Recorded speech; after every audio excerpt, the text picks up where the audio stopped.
الحمد لله نحمده ونستعينه ونستغفره ونعوذ بالله من شرور انفسنا وسيئات اعمالنا من يهده الله فلا مضل له ومن يضلل فلا هادي له واشهد ان لا اله الا الله وحده لا شريك له واشهد ان محمدا عبده ورسوله اللهم صل على محمد وعلى ال محمد كما صليت على إبراهيم وعلى إبراهيم إنك حميد مجيد اللهم بارك على محمد وعلى آل محمد كما باركت على إبراهيم وعلى إبراهيم إنك حميد مجيد أما بعد فقد قال الله تعالى في القرآن العظيم أعوذ بالله من الشيطان الرجيم بسم الله الرحمن الرحيم يا أيها الناس اتقوا ربكم الذي خلقكم من نفس واحدة وخلق منها زوجها وبث منهما رجالا كثيرا ونساء واتقوا الله الذي تساءلون به والارحام ان الله كان عليكم رقيبا يا ايها الذين امنوا اتقوا الله وقولوا قولا سديدا يصلح لكم اعمالكم ويغفر لكم ذنوبكم ومن يطع الله ورسوله فقد فاز فوزا عظيما يا ايها الذين امنوا اتقوا الله حق تقاته ولا تموتن الا وانتم مسلمون ومن آياته أن خلق لكم من أنفسكم أزواجا لتسكنوا إليها وجعل بينكم مودة ورحمة إن في ذلك الآيات لقوم يتفكرون கண்ணியத்துக்குரிய எல்லாம் அல்ல அல்லாஹ்வின் நல்லடியார்களே, அல்லாஹ்வுடைய பேரருளால் அல்லாஹும் அவனுடைய தூதரும் வலியுறுத்தி சொன்ன திருமணத்தை முன்னிட்டு நாம் எல்லாம் அல்லாஹ்வுடைய ஆலயம் மஸ்ஜித் முபாரக்கில் அமர்ந்திருக்கின்றோம். இந்த வாய்ப்பை வழங்கிய எல்லாம் அல்ல அல்லாஹ்வுக்கு அனைத்து புகழும் காட்டுமாக. முஸ்லிம் என்று சொன்னால் அவன் அல்லாஹ்வையும் அவனுடைய தூதரையும் நம்பியவர்கள் என்பதை நாம் எந்த அளவிற்கு உளமாற மனதார நம்பிக்கை கொண்டிருக்கிறோமோ அதுபோலத்தான் முஸ்லிம் அல்லாதவர்களும் முஸ்லிம்களுடைய கோட்பாடு முஸ்லிம்களுடைய சித்தாந்தம் இதுதான் என்பதை அவர்களும் நம்பியிருக்கின்றார்கள். அவர்கள் இருந்து நம்மை பிரித்து காட்டுவது இந்த ஒன்றே ஒன்றுதான், இந்த நீள் கோடு மட்டும்தான்.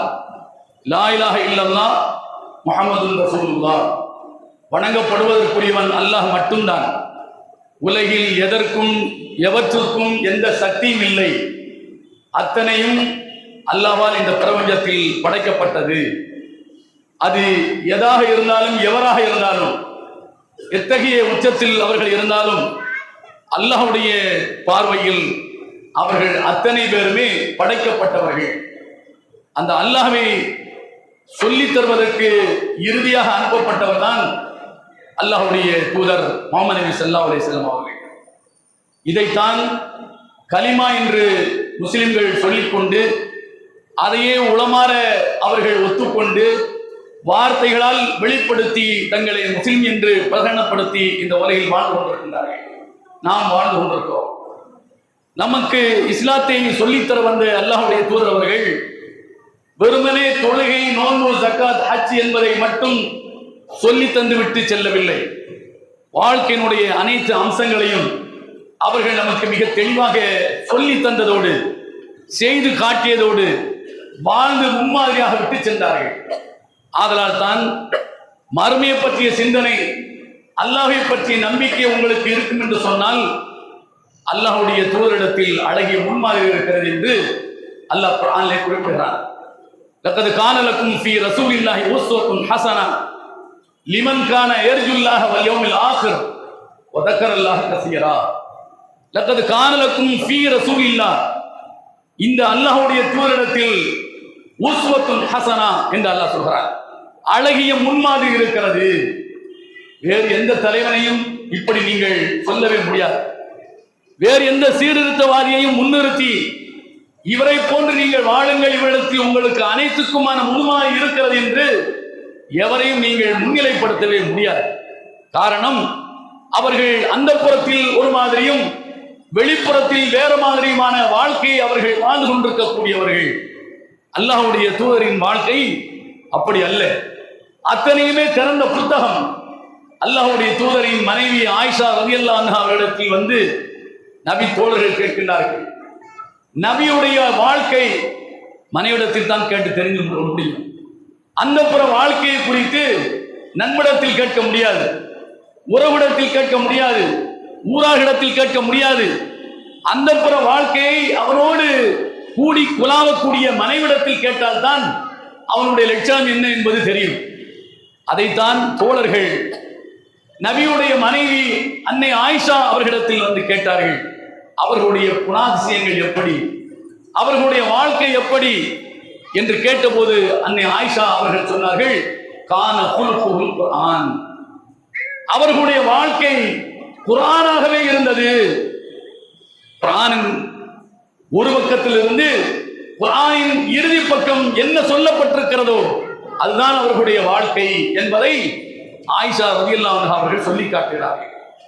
ஆக குர்ஆன் வலியுறுத்தக்கூடிய அத்தனை நல்ல குணங்களும், குர்ஆன் எவற்றையெல்லாம் வெறுக்கிறதோ அத்தனை தீய குணங்களில் இருந்தும் அல்லாஹ்வுடைய தூதர் தன்னை விலக்கிக் கொண்டு அவர் ஒரு ஆன்மீக தலைவராக, ஒரு ஆட்சியாளராக, ஒரு குடும்ப தலைவராக, குழந்தைகளுக்கு ஒரு நல்ல தகப்பனாக, ஒரு மனைவிக்கு நல்ல கணவனாக, ஒரு சமுதாயத்திற்கு வழிகாட்டியாக அவர் வாழ்ந்த காரணத்தினால்தான் லக்கத் கான லக்கும் ஃபீ ரசூலில்லாஹி உஸ்வத்துன் ஹஸனா லிமன் கான யர்ஜுல்லாஹ வல் யௌமில் ஆகிர். அல்லாஹ்வை நீங்கள் ஆதரவிக்கக்கூடியவராக இருந்தால், மறுமையை நீங்கள் ஆதரவிக்கக்கூடிய முஸ்லிம்களாக, உண்மையான முஸ்லிம்களாக இருந்தால் அவரிடத்தில் முன்மாதிரி இருக்கிறது, அழகான முன்மாதிரி இருக்கிறது என்று அல்லாஹ் தன் தூதரை பற்றி சொல்லி காட்டுகிறார். நம்முடைய வாழ்க்கையில் ஒன்றோடு ஒன்று கலந்துவிட்ட ஒன்றுதான் இந்த திருமணம் என்பது. திருமணத்தை தனித்து இஸ்லாம் பார்க்கவில்லை. வேறு வேறு இசங்களும் மதங்களும் திருமணத்தை வேறாக பார்க்கிறது. கடவுளுடைய நெருக்கத்தை பெற வேண்டும் என்று சொன்னால் கண்ணே ரஹ்மானே என்று முற்றும் தொடர்ந்த முனிவராக இருந்தால் மட்டும்தான் கடவுளுடைய நெருக்கத்தை பெற முடியும் என்கிற சித்தாந்தம் இந்த நவீன உலகத்திலும் இருக்கிறது. நாகரிகமற்ற அன்றைய அரபு மக்களிடத்திலும் அது இருந்தது. அவர்களிடத்திலும் சன்னியாசிகள் வாழ்ந்திருக்கிறார்கள், அவர்களிடத்திலும் பாதிரியார்கள் இருந்திருக்கிறார்கள், துறவரத்தை கையில் எடுத்துக் கொண்டு வாழ்ந்தவர்கள் அன்றைக்கும் இருந்திருக்கிறார்கள். ஆதலால் தான் அதை குர்ஆனிலேயே அல்லாஹ் குறிப்பிடுகிறான், இத்தகது அஹ்பாரஹும் வ ருஹ்பானஹும் அர்பாபம் மின் தூனில்லாஹ். அன்றைய யூதர்கள், அன்றைய கிறிஸ்தவர்கள் தங்களுடைய பாதிரிகளையும் சன்னியாசிகளையும் கடவுளாகவே கண்டார்கள், கடவுளாகவே கருதினார்கள். சன்னியாசிகள் சொல்வதுதான் அவர்களுக்கு வேதம், பாதிரிமார்கள் சொல்வதுதான் அவர்களுக்கு வேதம். இன்றைக்கு எப்படி ஆச்சாரியர்களும் பாதிரிகளும் எதை மதமாக சித்தாந்தமாக சொல்கிறார்களோ, மறுபரிசீலனை என்று எப்படி அதை ஒத்துக்கொள்கிறார்களோ அந்த மதவாதிகள், இது போன்ற நிலை இன்டர்நெட் அல்ல, அல்லாஹ்வுடைய தூதரின் காலத்திலேயே இருந்தது. அது வாழையடி வாழையாக இன்னும் இந்த சமூகத்தில் வேரூன்றி இருக்கிறது. அதுவல்ல மார்க்கம். இப்படி அவன் சொல்லுவதை, இவன் சொல்லுவதை, நான் சொல்லுவதை, இந்த சமுதாயத்தில் பிரமுகர்கள் என்று இருக்கிற இடத்தில் இருக்கின்றவர்கள் சொல்வதை, அல்லது ஆலிம் சாக்கள், இமாம்கள், மௌலவிகள் சொல்லுவதை, அல்லது இமாம்கள் சொல்லுவதை, அல்லது அவுலியாக்கள் என்று நாம் யாரை நம்புகிறோமோ அவர்கள் சொல்லுவதை வேதமாக சித்தாந்தமாக எவன் எடுத்துக்கொண்டாலும் அவன் அவர்களை கடவுளாகவே எடுத்துக்கொண்டான். இது யூத கிறிஸ்தவர்களுடைய கெட்ட குணம் என்று அல்லாஹ் குர்ஆனிலே குறிப்பிடுகிறான். அவர்கள் கடவுள் அல்ல, அல்லாஹ் மட்டும்தான் கடவுள். அல்லாஹ்வுடைய தூதர் முகமது அவர்களை கூட கடவுளாக இஸ்லாம் கருதவில்லை. அப்படிப்பட்ட இஸ்லாத்தில் இன்றைக்கு மார்க்கமாக எதை நாம் நம்முடைய வாழ்க்கையை நடைமுறைப்படுத்துகிறோம்? திருமணத்தை பற்றி அல்லாஹ்வுடைய தூதர் நமக்கு சொல்லி தரவில்லையா? வெறுமனே இந்த உலகத்தை துறந்த ஒரு துறவியாக நபி அவர்கள் வாழ்ந்து விட்டு போனார்களா? உங்களை விட என்னையும் விட உலகத்தில் வாழக்கூடிய முஸ்லிம்கள் அத்தனையோரையும் விட அல்லாஹ்வுடைய தூதர் அவர்கள் ஒன்றுக்கு மேற்பட்ட மனைவியோடு வாழ்ந்து இந்த உலகத்திற்கு முன்மாதிரி விட்டு சென்றிருக்கிறார்கள். அப்படி என்றால் இப்படித்தான் வாழ வேண்டும் என்பதை சொல்லித் தருவதற்குத்தான் நபி தோழர்கள் நபியுடைய மனைவிமாரிடத்தில் வருகிறார்கள். நாங்கள் அல்லாஹ்வுடைய தூதரை போன்று வாழ வேண்டும்.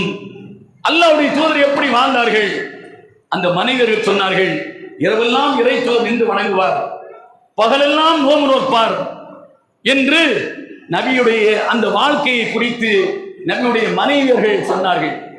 அப்படி சொன்னவுடன் வந்த 3 தோழர்கள், ஹதீஸில் வருகிறது, பல உரைகள் கேட்டிருக்கிறோம், 3 தோழர்கள் ஒவ்வொருவருமே ஒரு உறுதிமொழி எடுக்கின்றார்கள். நான் இரவில் தூங்கப் போவதே இல்லை, நான் பகலில் உண்ணப் போவதே இல்லை, நான் பெண்களை மனமுடித்து வாழப்போவதே இல்லை. ஏன்? அல்லாஹ்வின் தூதர் அவர்கள் முன்பின் பாவங்கள் மன்னிக்கப்பட்டவர் என்று அல்லாஹ் இந்த உலகத்திலேயே திருக்குர்ஆனின் வாயிலாக சான்றளிக்கின்றான். ஒரு பரிசுத்த மகான் இந்த உலகில் இருந்தார் என்று சொன்னால் முஹம்மது நபி ஸல்லல்லாஹு அலைஹி வஸல்லம் அவர்கள். அப்படி ஒரு பரிசுத்த மகானாக அல்லாஹ்வால் பாவங்கள் அனைத்தும் மன்னிக்கப்பட்டவர் இந்த உலகத்திலேயே அல்லாஹ்வால் சான்றளிக்கப்பட்ட முஹம்மது அவர்கள் இப்படிப்பட்ட ஒரு வாழ்க்கை வாழ்ந்திருக்கிற போது, பாவங்களையே சுமந்து கொண்டிருக்கிற மனிதனாக இருக்கிற நாம், அன்றாடம் குற்றங்களை செய்து கொண்டிருக்கிற நாம் ஏன் இரவில் தூங்க வேண்டும்? நாம் இரவில் நின்றுதான் தொழ வேண்டும். நாம் ஏன் உண்ண வேண்டும் பகலில்? நாம் நோன்பு தான் நோக்க வேண்டும் பகலில். நாம் ஏன் பெண்களோடு கூடி குறாத வேண்டும்? பெண்களை முற்றாக துறந்து நாம் துறவியாக இந்த உலகில் வாழ வேண்டும். இப்படி வாழ்ந்தால் மட்டும்தான் இறை நெருக்கத்தை பெற முடியும் என்று அந்த சஹாபாக்கள், எந்த சஹாபாக்களுடைய பெயரை கேட்டால் ரலியல்லாஹு அன்ஹும் என்று சொல்கிறோமோ அந்த சஹாபாக்கள் நபியுடைய மனைமாடத்திலே சொன்னார்கள். அல்லாஹ்வுடைய தூதர் உள்ளே நுழைகின்றார்கள். இவர்கள் இப்படி சொல்லுகிற இந்த வார்த்தை அல்லாஹ்வுடைய தூதரின் செவி வழியாக அவர்களுக்கு போய் சேர்ந்தது. உடனே நிறுத்துங்கள் தோழர்களே, நான் உங்களை விட நீங்கள் அல்லாஹ்வை அஞ்சி, அல்லாஹ்வை பயந்து நடுங்கி ஒடுங்கி வாழ வேண்டும் என்றுதானே இந்த சங்கல்பத்தை எடுக்கின்றீர்கள். நான் உங்களை விட அல்லாஹ்வை அஞ்சுகிறேன். ஆனா அக்ஷாக்கும் லில்லாஹி வ அத்காக்கும் லஹு, உங்களை விட அல்லாஹ்வை சூப்பர்லேட்டிவ் டிகிரி. அக்ஷா என்பது, அத்கா என்பது, இதற்கு மேல் எந்த வினையையும் எந்த பெயர் சொல்லையும் இதற்கு மேல் பயன்படுத்த முடியாது அரபியில். அப்படிப்பட்ட ஒரு வார்த்தையை அல்லாஹ்வுடைய தூதர் சொன்னாங்க. உங்களை எல்லாம் விட நான் தான் உச்சத்தில் அல்லாஹ்வை பயப்படுகிறேன். உங்களை எல்லாம் விட உச்சத்தில் அல்லாஹ்வை நான் தான் அஞ்சி வாழ்கிறேன். எப்படி வாழ்கிறேன் தெரியுமா? இரவில் தூங்கவும் செய்கிறேன், தொழவும் செய்கிறேன், பகலில் நோன்பு நோக்கவும் செய்கிறேன், நோன்பை விடவும் செய்கிறேன், பெண்களோடு மனம் முடித்து வாழ்ந்து கொண்டிருக்கிறேன். இந்த என் வழிமுறையை, எந்த என் வழிமுறை? இப்படித்தான் உலகில் மனிதன் முஸ்லிம் என்று சொல்லிக் கொள்ளக்கூடியவன் இப்படித்தான் வாழ வேண்டும் என்று காட்டியிருக்கிறேனே, இந்த என் வழிமுறையை எவன் புறக்கணிக்கிறானோ அவன் என்னை சார்ந்தவன். ஃபமன் ரகிப அன் சுன்னதி ஃபலைஸ மின்னி. இந்த என் வழிமுறை எவன் புறக்கணிக்கிறானோ அவன் என்னை சார்ந்தவன் இல்லை என்று சொன்னார். இங்கு துறவரத்திற்கு இடமே இல்லை. இங்கு இல்லறத்தில் தான் நல்லறத்தை காண முடியும் என்று அல்லாஹ்வுடைய தூதர் சொன்னார்கள். அந்த இல்லறத்தை அல்லாஹ்வுடைய தூதர் நமக்கு சொல்லித் தராமல் போயிருப்பார்களா? நாம் என்ன நினைக்கிறோம்? வெறுமனே தொழுகையை மட்டும்தான் சொல்லி தந்தார், நோவை மட்டும்தான் காட்டி தந்தார், வெறுமனே ஜக்காத்தை ஹஜ்ஜை இதைத்தான் சொல்லி தந்தார் என்று நினைக்கிறோம். வாழ்க்கையின் அத்தனை அம்சங்களையும் சொல்லி தந்தவர்தான் அல்லாஹ்வுடைய தூதர் அவர்கள். சிறுநீர் கழிக்க சொல்கின்றீர்களா? எப்படி சிறுநீர் கழிக்க வேண்டும்? எந்த தலைவனும் சொல்லி தர மாட்டான். நீங்க சாப்பிட போகின்றீர்களா? எப்படி சாப்பிட வேண்டும், சாப்பிட ஆரம்பிக்க வேண்டும் என்பதை சொல்லி தந்தார்கள். மனைவியோடு கூட போகின்றீர்களா? எப்படி கூட வேண்டும், என்ன சொல்லி கூட வேண்டும் சொல்லி தந்தார்கள். வீட்டை விட்டு வெளியே போகின்றீர்களா? என்ன சொல்லி, எப்படி எந்த காலை எடுத்து வைக்க வேண்டும் சொல்லி தந்தார்கள். படுக்க போகின்றீர்களா? எப்படி படுக்க வேண்டும், என்ன சொல்லி படுக்க வேண்டும் சொல்லி தந்தார்கள். நீங்கள் வியாபாரம் செய்ய போகிறீர்களா? எதை வியாபாரம் செய்ய வேண்டும், எதை வியாபாரம் செய்யக்கூடாது. விவசாயம் செய்ய போகிறீர்களா? எதை விவசாயம் செய்ய வேண்டும், எதை செய்யக்கூடாது, எப்படி நீங்கள் நிர்வாகம் செய்ய வேண்டும், இப்படி அத்தனை அம்சங்களையும் அல்லாஹ்வுடைய தூதர்கள் சொல்லி தந்திருக்கிறார்கள். அதை நாம் படிப்பதும் இல்லை, அதை செவிமடுத்து கேட்பதும் இல்லை. இதுதான் நம்மிடத்தில் இருக்கிற ஒரு பெரிய குறை. அக்கம் பக்கத்தில் என்ன செய்கிறார்களோ அப்படியே நாமும் செய்துவிட்டு போக வேண்டும் என்று நினைக்கிறோம். ஆனால் நம்முடைய சொந்த நலன் என்று வந்தால் அக்கம் பக்கத்தை பார்ப்பதில்லை. மார்க்கம் என்று வந்தால் மட்டும்தான் வட்டாரத்தை பார்க்கிறோம். மார்க்கம் என்று வந்தால் மட்டும்தான் கட்சியை பார்க்கிறோம். மார்க்கம் என்று வந்தால் மட்டும்தான் அஜரத்தை பார்க்கிறோம்.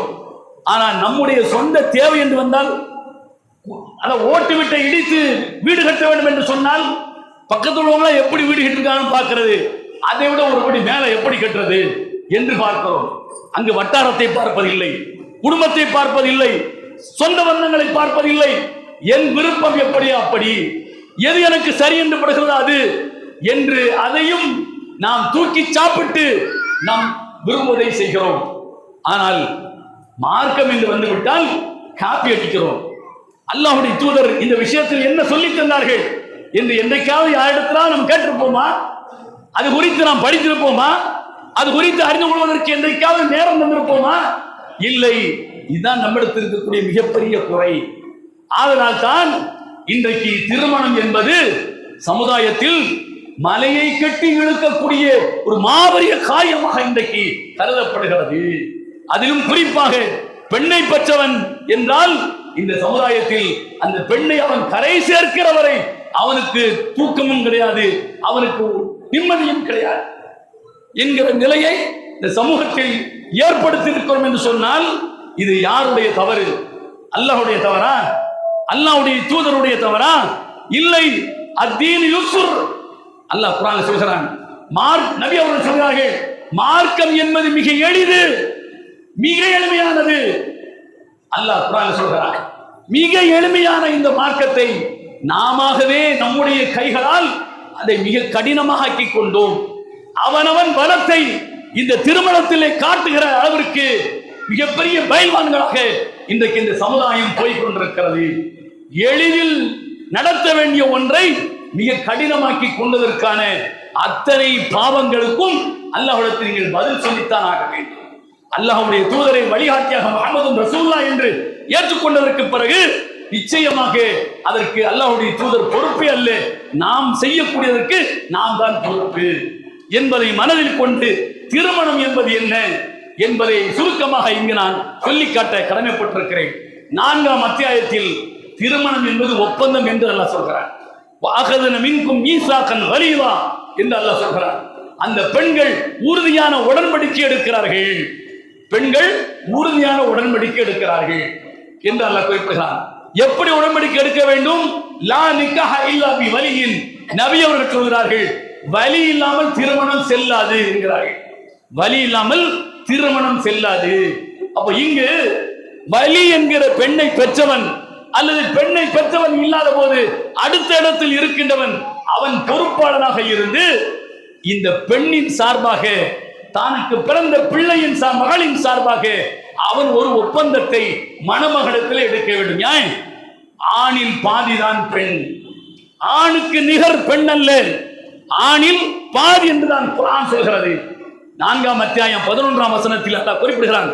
சொத்து பங்கினை பற்றி சொல்கிற போது அல்லாஹ் ஆணில் பாதி என்கிறார். யூசிக்குமுல்லாஹு ஃபீ அவுலாதிக்கும் லிஸ்ஸக்கரி மிஸ்லு ஹவ்வில் உன்ஸையைன். அல்லாஹ் உங்களுக்கு உங்கள் குழந்தைகளுடைய விஷயத்தில் உங்களுக்கு அறிவுறுத்துகிறான். என்ன அறிவுறுத்துகிறான்? லிஸ்ஸக்கரி மிஸ்லு ஹவ்வில் உன்ஸையைன். 2 பெண்களுக்குரியது ஒரு ஆணுக்கு என்கிறார். அப்ப 2 பெண்ணுக்கு, ஒரு பெண்ணுக்கு 1 ரூபாய், இன்னொரு பெண்ணுக்கு 1 ரூபாய் என்றால் ஒரு ஆணுக்கு 2 ரூபாயை கொடுக்க வேண்டும். அப்ப ஆணில் பாதி என்று அல்லாஹ் சொல்லி காட்டுகிறார். ஆணும் பெண்ணும் சரிநிகர் சமம் அல்ல. இது உலகத்தில் இருக்கிற அத்தனை பேரும் ஒத்துக்கொண்டதுதான். ஆனால் வாயில மட்டும் என்ன செய்வாங்க? வடை சுடுவாங்க. 33% என்று கொடுத்த பாடில்லை. இதைத்தான் இஸ்லாம் சொல்கிறது. ஆணுக்கு 2 பங்கு என்றால் பெண்ணுக்கு 1 பங்கு. அப்ப 66 பங்கை ஆண் எடுத்துக் கொள்வார், 33 பங்கை பெண் எடுத்துக்கொள்ள வேண்டும். அதான் இந்த 33% பெண்களுக்கு எல்லா மட்டத்திலும் இடஒதுக்கீடு தர வேண்டும் என்று சொல்கிறார்களே, இந்த குர்ஆனில் சொல்லப்பட்ட இந்த நியதியைத்தான் வேறு வார்த்தையில் சொல்கிறார்கள். ஒரு காலத்திலும் அதை தரப்போவது இல்லை, அது தனி விஷயம். ஆக ஆணில் பாதி என்கிற போது பெண் நேராக இந்த சபையில் வந்து அமர்ந்து ஆணின் கையை பிடித்து, நீ தருகிற மகரை நான் வாங்கி கொண்டு நான் உன்னை மணமுடிக்கிறேன் என்றோ அல்லது மணமகன் உன்னை நான் மணந்து கொள்கிறேன் என்றோ ஒப்பந்தம் செய்து கொள்வதை இஸ்லாம் அனுமதிக்கவில்லை. ஏன்? ஆணில் பாதி பெண். அதனால் தான் ஆணுக்கு நிகராக பெண்ணை பெற்றவன் சபையில் அமர்ந்து வலியாக அமர்ந்து அவன் தான் இந்த ஒப்பந்தத்தை நிறைவேற்ற வேண்டும். அதனால் தான் லா நிக்காஹ இல்லா பி வலியின் என்று நபி அவர்கள் சொன்னார்கள். வலி இல்லாமல் திருமணம் செல்லாது. நாம் இதை எல்லோரும் இப்படி விவரமாக விளங்கிக் கொள்ளாவிட்டாலும் பதிவுத்துறையில போய் ஒரு ஆணு பெண்ணு ஓடி போய் கல்யாணம் பண்ணா செல்லாது என்று இந்த சமுதாயம் ஒரு இனம் முடியாமல் புரிந்து வைத்திருக்கிறது. அதான் உண்மை, யதார்த்தம். அதான் யதார்த்தம், அதான் இஸ்லாம். அதைத்தான் நாம் எப்படி சொல்றோம்? செல்லாது என்று சொல்லிவிட்டு போகிறோம். செல்லாததற்கு காரணம் என்ன? அந்த ஓடிப்போன ஆண் அந்த ஓடிப்போன பெண்ணுக்கு சரிநிகர் சமம் அல்ல என்று காரணத்தினார். ஒரு வலி, ஒரு பொறுப்பான இருந்தால் மனமுடித்து கொடுக்க வேண்டும். அப்ப இப்போ வலி இருக்க வேண்டும். பெண்ணை பெற்றவர் இருக்கிறார் இலியாஸ். அவர் என்ன செய்ய போகிறார்? ஒப்பந்தம் எடுக்க போகிறார். எப்படி ஒப்பந்தம் எடுக்க வேண்டும்? வாத்துல் நிசா சதுகாத்தின் நேரா, அதுவும் 4ஆம் அத்தியாயம் அந்நிசா பெண்கள் என்ற அத்தியாயத்தில் அல்லாஹ் சொல்கிறார். பெண்ணுக்கு மனக்கொடையை மகரை மனமோந்து கொடுங்கள் என்று அல்லாஹ் சொல்கிறார். அப்ப இப்ப அவரு 33 கிராமை பெண்ணுடைய தகப்பனிடத்தில் இந்த மணமகன் கொடுக்க போகிறார். 34 கிராமை பெண்ணுடைய தகப்பனிடத்தில் இந்த மணமகன் மகராக கொடுக்க போகிறார். யோசித்து பாருங்கள். ஒரு 30-50 வருடத்திற்கு முன்னர் இந்த சமுதாயத்தில் நீங்கள் எல்லாம் திருமணம் முடித்தவர் இருக்கின்றீர்கள். 60 கடந்து 70 கடந்தவர்கள் எல்லாம் இருக்கின்றீர்கள். எத்தனை கொடுத்தீர்கள், எத்தனை வாங்கினீர்கள்? யோசித்து பாருங்கள். தப்தரில் எழுதுவதற்கு 101 ரூபாய் என்று எழுதுவார்கள். கொல்லப்புறமாக குடத்தில் என்ன செய்வாங்க? வரதட்சணையை வாங்கி கொண்டு போய்விடுவார்கள். எழுதுவது 101. இப்ப 101 ரூபாய் சின்ன பசங்க பாக்கெட் மணியா வைத்துக் கொண்டு வடை சாப்பிட, வடை டீ சாப்பிடறதுக்கு போறாங்க. இஸ்லாம் அப்படி சொல்லவில்லை.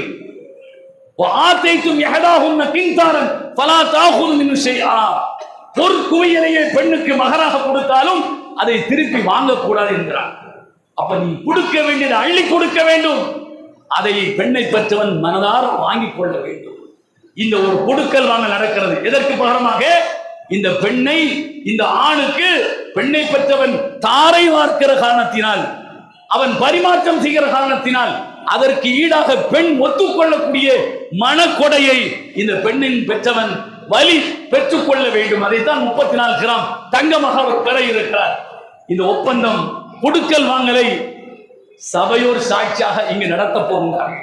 2 சாட்சி போதும். இந்த கொடுக்கல் வாங்கல் பத்திர ஆபீஸ்ல போய் நம்ம வீட்டை, மனைய, தோப்ப, துறவை எழுதி கொடுக்கும் போது ஊரை தேடிட்டு போய் எல்லாரும் கைது போட்டு சொல்றோமா? இல்லை. கொடுக்கல் வாங்கலுக்கு 2 சாட்சி. ஆனால் இப்போது ஒரு பெரிய கூட்டமே இந்த கொடுக்கல் வாங்கலுக்கு, இந்த ஒப்பந்தத்திற்கு சாட்சியாக இருக்கிறது. இதுதான் திருமண ஒப்பந்தம். திருமண ஒப்பந்தம், திருமண ஒப்பந்தம் என்று சொல்கிறோமே, இதுதான் திருமண ஒப்பந்தம். இந்த ஒப்பந்தம் முடிந்ததற்கு பிறகு பெண்ணை பெற்றவர் அவர் சொல்லுவார், சபையோர் சாட்சியாக 34 கிராம் தங்கத்தை உங்களிடமிருந்து பெற்றுக்கொண்டு என் மகளை நான் உங்களுக்கு மணமுடித்து தந்தேன், ஒத்துக்கொண்டீர்களா என்று கேட்பார். அவர் நான் ஒத்துக்கொண்டேன். ஒப்பந்தம் முடிந்தது. வந்திருக்கின்றவர்கள் இந்த மணமகனுக்கு வாழ்த்து சொல்ல வேண்டும். அல்லாஹ்வுடைய தூதர் தன்னுடைய வாயால் வாழ்த்திய வார்த்தை அதை விட பரக்கத்துக்குரிய வார்த்தை எந்த அப்பனும் சுப்பனும் சொல்லவே முடியாது. என்ன சொன்னார்கள்? பாரக்கல்லாஹு லக வ பாரக அலைக வ ஜமஅ பைனகுமா ஃபீ கைர். மணமகனை பார்த்து சொன்னார்கள். அப்துர் ரஹ்மான் பின் அவுஃப் என்கிற தோழரை பார்த்து சொன்னார்கள், அப்துர் ரஹ்மான், பாரக்கல்லாஹு லக, அல்லாஹ் உனக்கு மறைமுகமான பேரருளை உனக்கு பொழியட்டும். பாரக அலைக, இன்னும் உனக்கு அல்லாஹ் பாரக அலை உன் மீது பொழியட்டும், உனக்குள்ளும் பொழியட்டும், உன் மீதும் பொழியட்டும். 2 தேவை இந்த மணமகனுக்கு. உடல் வலிமையும் தேவை, பண வலிமையும் தேவை. நேற்று வரை ஒத்த ஒருவன் தான். இன்றைக்கு அவரை நம்பி இன்னொருத்தி என்ன வந்து விடுகின்றாள். அப்ப அவளோடு வாழ்வதற்கு உடல் வலிமை, அவளை தன்னோடு வாழ வைப்பதற்கு பண வலிமை, இந்த 2ம் தேவை என்பதை ரத்தின சுருக்கமாக அல்லாஹ்வின் தூதர் அவர்கள் பாரக்கல்லாஹு லக வ பாரக அலைக என்று சொன்னார்கள்.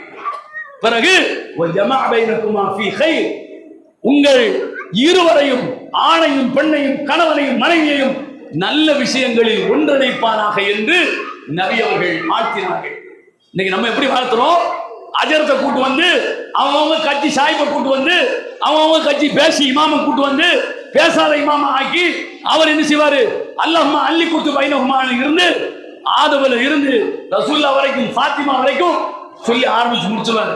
யாரு ஆதம் ஹவ்வாவை கொண்டு வாழ்கிறார்கள்? அஜரத்தே வாழல. யாரு முகமதையும் அவருடைய மனைவியும் கொண்டு வாழ்கிறார்கள்? அஜரத்தே வாழல. அப்ப இது தேவையா? இப்படி ஒரு பிரார்த்தனை நபி அவர்கள் காட்டி தந்தார்களா? எங்கிருந்து கண்டுபிடித்தீர்கள்? நாம எல்லாருமே உட்கார்ந்து நம்ம அஜர்த்து ஆமீன் ஆமீன் சொல்லிட்டு போறோம். அவர் அந்த சந்தடி சாக்கில இன்னொன்றையும் அவர் என்ன செய்வாரு? துஆவில் கேட்பாரு, நாமளும் ஆமீன் சொல்லுவோம். சந்தடி சாக்கில் அவர் கேட்கிற துஆ என்ன? அல்லாஹும்ம பாரிக் லஹுமா பிர்ரிஃபாய் வல் பனீன். அவர் கேட்பாரு, எல்லாம் மனப்பாடம் பண்ணி வச்சுக்கிடுங்க. அஜர்த்த போய் நீங்க கேட்கணும், நாளைக்கு அல்லாஹ் நீங்க பதில் சொல்லணும். நீங்கள் சொல்லணும், நானும் சொல்லுங்க. வந்திருக்க அத்தனை பேருக்கும் இந்த செய்தி நான் சேர்த்து விட்டேன். அல்லாஹும்ம பாரிக் லஹுமா பிர் ரிஃபாய் பணி இங்க ஆலிசாக்கள் இருக்கிறாங்க, அவங்களுக்கு தெரிஞ்சுக்கிறதுக்காக நான் சொல்றேன். இங்க வந்த சபையோர்கள் இருக்கின்றீர்கள், உங்களுக்கும் நான் சொல்கிறேன், அல்லாஹ்வே பாரிக் லஹுமா, இந்த கணவனுக்கும் மனைவிக்கும் பரக்கத் செய்வாயாக. பிர் ரிஃபா வல் பனீன், பிர் ரிஃபா உறவு கொள்வதில் பரக்கத் செய்வாயாக. வல் பனீன் ஆண் குழந்தைகளில் பரக்கத் செய்வாயாக. பெண் குழந்தை வேண்டாம். ஆமீன். இதான் நடக்கிறது. அறியாமை காலத்தவர்கள் பெண் குழந்தை பிறந்தால் வைதா புஷ்யரோ அஹதும் பில் உன்சா வல்ல வஜு முஸ்வதா, பெண் குழந்தை பிறந்தால் முகம் கருகருத்து போகும். சமுதாயத்திலிருந்து ஓடி ஒளிவான், அந்த பெண் குழந்தையை உயிரோடு புதைப்பான். அந்த அநாகரியத்துக்கு எதிராகத்தான் அல்லாஹ்வுடைய தூதர் இஸ்லாத்தை சொன்னார்கள். இதல் மௌனத்து சுகிலத் பிஐ தம்பின் குதிலத், அல்லாஹ் நாளை மறுமையில் கேட்பான், ஏ குழந்தை, பெண் குழந்தையே, ஏன் கொல்லப்பட்டாய்? உன்னை கொண்டது யார்? கருவை வைத்து கொண்டது யார்? உன் தாயுடைய கருவறையை வைத்து உன்னை கொண்டது யார் என்று அல்லாஹ் கேட்பார். என்னை பெற்ற பெற்றோரை இதை கொண்டார்கள், பெண் குழந்தை என்று தெரிந்து கொண்டார்கள், இந்த உலகத்தில் பெண்ணுக்கு வாழ்வில்லை என்று தெரிந்து கொண்டார்கள், கொலைகாரர்கள் என்று சொன்னால் அந்த பெற்றோர்கள் நாளை நிரந்தர நரகத்தில் தள்ளப்படுவார்கள். இது இந்த சமுதாயத்திலே கடந்த காலத்தில் நடந்திருக்கிறது. மற்ற சமுதாயத்திலிருந்து உள்வாங்கப்பட்ட இந்த கலாச்சார அநாகரிகம் இந்த சமுதாயத்திலும் இன்னும் இருக்கிறது. ஆணுக்கும் இருக்கிறது, பெண்ணுக்கும் இருக்கிறது. பெற்றெடுக்கிற தாய்க்கு இந்த மனநிலை இருக்கிறது. பெண் குழந்தை என்றால் அவளுக்கு சந்தோஷத்தை முகத்தில் பார்க்கவே முடியாது, பெற்றவனுக்கும் சந்தோஷத்தை பார்க்கவே முடியாது. இதற்கு என்ன காரணம்? நம்ம அஜத்துவ நாமெல்லாம் பிஸ்கட் வாங்கிட்டு ஆமீன் ஆமீன் சொன்னமே, அதான் இதற்கு காரணம். அதான் இதற்கு காரணம். அல்லாஹ்வுடைய தூதரின் வழிமுறை என்றைக்கு புறக்கணிக்கின்றீர்களோ அன்றைக்கே நமக்கு சைத்தானுடைய வழிகாட்டுதல் நமக்கு வர ஆரம்பித்து விடுகிறது. நம் தலையிலே நாம் மண்ணை பாரிக்கொட்டுக் கொள்கிறோம். எனவே இப்படிப்பட்ட அநாகரிய போக்கிலிருந்து முற்றாக நாம் வெளியே வர வேண்டும். சமூகம் சிந்திக்க வேண்டும். அல்லாஹ்வின் தூதர் அவர்கள் அனைத்தையும் காட்டி தந்தார்கள். உண்மையிலேயே முஹம்மதுன் ரசூலுல்லாஹ் என்று நீங்கள் உரமாற நம்பக்கூடியவராக இருந்தால் அவர்கள் எப்படி வாழ்க்கையை அமைத்தார்கள், கட்டமைத்தார்கள் என்பதை தெரிந்து புரிந்து நீங்கள் உங்களுடைய வாழ்க்கையை இனியாவது மாற்றிக்கொள்ள வேண்டும். அதற்கு முன்னுக்கு வர வேண்டும். பெண்ணுக்கு மகர் கொடுத்து மணமுடிக்கிற திருமணத்தில் தான் நாங்கள் பங்கேற்போம் என்கிற உறுதிமொழி எடுத்துக் கொள்ள வேண்டும். இல்லை என்று சொன்னால் நீங்களும் அவர்கள் செய்கிற தவறுக்கு உடந்தையாவீர்கள். அல்லாஹ்விடத்தில் பதில் சொல்லி ஆக வேண்டும். அடுத்து இந்த வாழ்த்தை அப்துல் ரஹ்மானுக்கு சொல்லிவிட்டு நபி அவர்கள், அப்துல் ரஹ்மானே, நீ ஒரு வலிமா விருந்து கொடுத்து விடு, மன விருந்து கொடுத்து விடு என்று சொன்னார்கள். அது ஒரு ஆணாக இருந்தாலும் பரவாயில்லை, ஆணை பார்த்துத்தான் சொன்னார்கள். பெண்ணை பார்த்து நபி அவர்கள் சொல்லவில்லை, பெண்ணுடைய பெற்றோரை பார்த்து சொல்லவில்லை, நீ திருமண விருந்து கொடு என்று.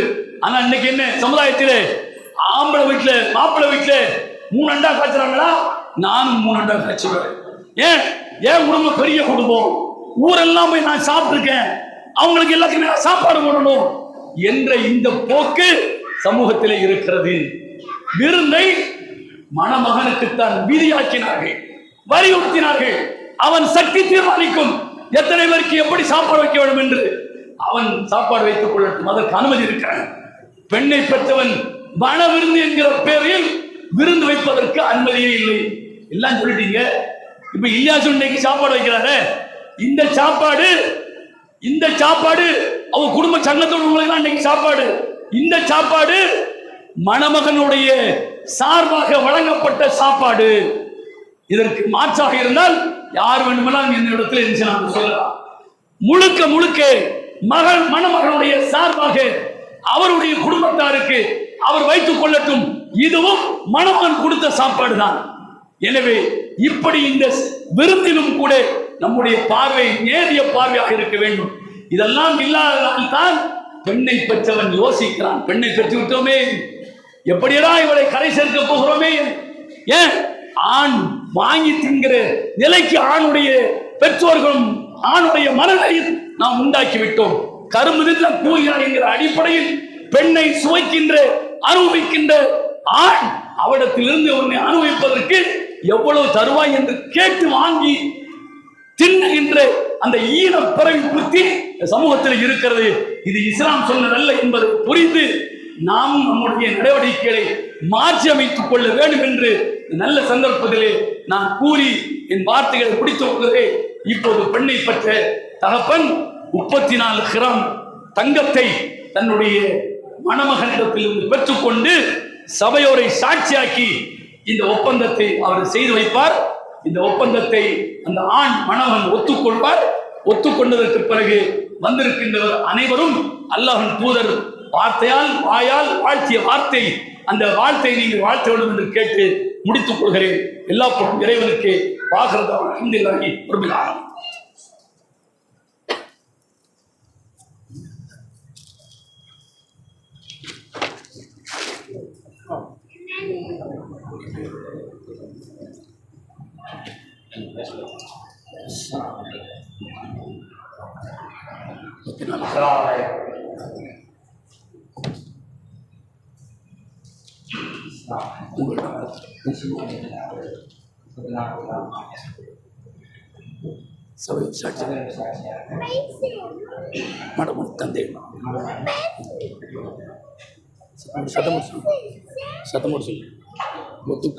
ஒத்துக்கொண்டே பாரக்கல்லாஹு லக வ பாரக அலைக வ ஜமா பைனகுமா ஃபீ கைர்.